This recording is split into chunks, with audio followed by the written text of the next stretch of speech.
Well, it means stability. It means the stability that we need. The Gibraltar Philharmonic Society was created by Gibraltarians for Gibraltar. And with Ernest, this obviously means that we continue this line, and in fact, I think strengthen it. And Ernest, what does getting into, being appointed into this position mean to you? Well, as I said in the press release, humbled and honored, but really it's a challenge to keep up the hard work that's been done for so many years, for decades really. We've been supporting it from its inception, but obviously it's not the same to do so from one side as it is to do from the active side. But yes, I think the important thing is to continue providing for the community the high caliber experience that those who've been involved all these years have been able to provide, thanks to the guidance of Karel and all the hard-working members of the committee.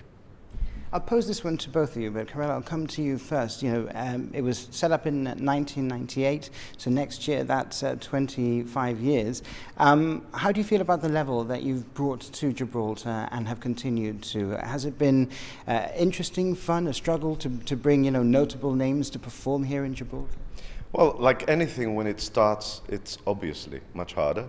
But it is true to say that there is a clear reputation that we do things well here, that there's also a very warm welcome and also a very warm send-off. And I think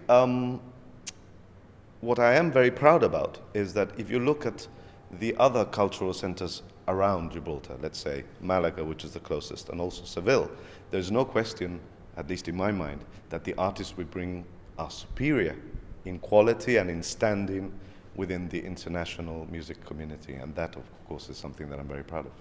And as chairman, will that continue? I hope so, but of course it's a good point at which to bring in the sponsors. We do depend on them, local government and all the other major sponsors.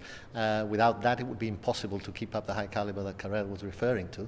So I think hopefully, I know we live in harder times and there's a bumpy road ahead, but I'm sure that the sponsors will be there for us and the people who support it quite faithfully all along.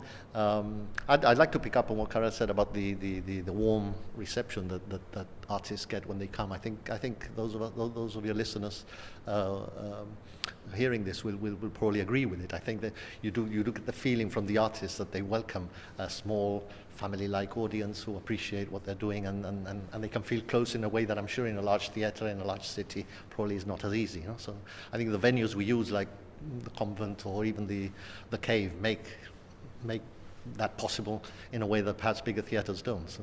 What has it done for Gibraltar's standing when you reach out to these artists that are known and perform all around the world, come to Gibraltar? Do they know about us? Do they, like you mentioned, come back? Are they excited to come back? Well, it's very strange. The music profession is large and wide, but at the end it's very small. Everybody knows who's cancelled last week, who cancelled yesterday, the reasons why they cancelled, and everybody knows why people go to Gibraltar and why they don't go to Gibraltar. So I would say that it's been relatively easy because of, like you've just said, 24 years, to spread the word. And everybody who, like anything else in any profession in the world, when somebody's invited to perform here with us, they ask their colleagues, what is it like, etc. Nobody comes here blindly.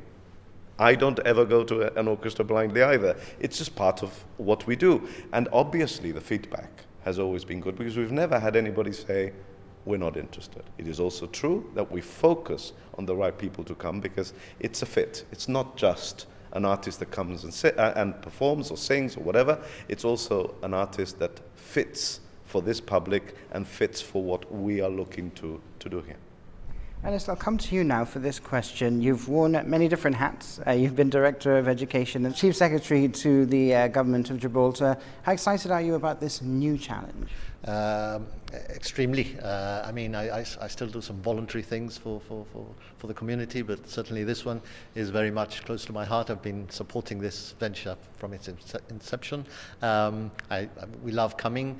We travel to Seville, to Malaga to see music there. So being able to lead it here with such a wonderful team, it's very exciting. I don't think I feel the political political pressure and tension that you might get there. but I'm sure that when things go wrong and we need to lend a hand here in sorting problems out, it'll get just as stressful. But yes, I think from that point of view, it's a much more relaxed role and one that I think I can also enjoy more fully.